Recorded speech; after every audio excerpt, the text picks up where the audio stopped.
The UK's counter-terrorism commander has said that Shamima Begum should be treated as a security threat and arrested if the former teen ISIS bride wins her case to return to the UK.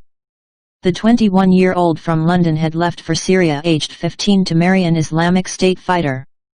She was discovered last year in a Kurdish-run detention camp for family members of jihadists, and, despite showing no remorse for joining the terror group, asked to be repatriated to the UK.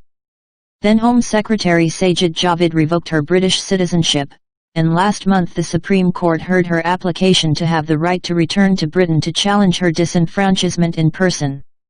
The senior judges are expected to give their ruling in the new year. Metropolitan Police Assistant Commissioner Neil Basu told the Evening Standard on Tuesday that if Begum is permitted to return, she should be treated as a threat to national security, arrested, and her alliance to the terror group assessed. She's the big exemplar of the problem we have of the assessment of threat and risk of returnees from Islamist war zones like Syria, the counter-terrorism commander said, adding, "She's also someone who would expect to be arrested and investigated for her activity, and nobody who has traveled there who has said the things publicly that she's said should be under any illusion."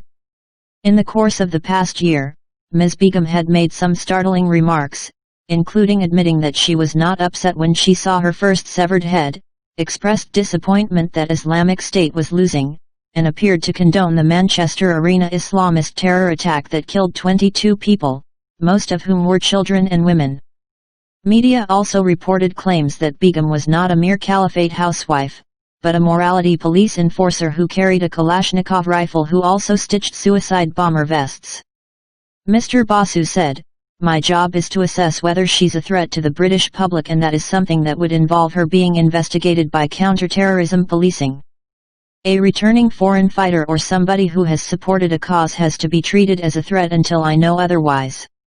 Addressing the Supreme Court last month, lawyers for the government said Begum had been assessed as posing a real and current threat to national security who had aligned herself with Islamic State, remaining loyal to the terror group until the very end.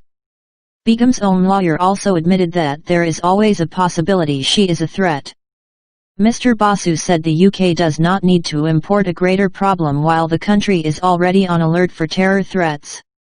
Last month, Home Secretary Priti Patel raised the threat level to the second highest state of severe, meaning that an attack was highly likely. The Henry Jackson Society warned in July that if Begum is successful, some 150 jihadists could attempt to come back to the UK legally to challenge having their citizenships removed, causing a potential headache for security services. The Met Assistant Commissioner also told the Evening Standard that there were well over 800 terror investigations in the UK, a record high.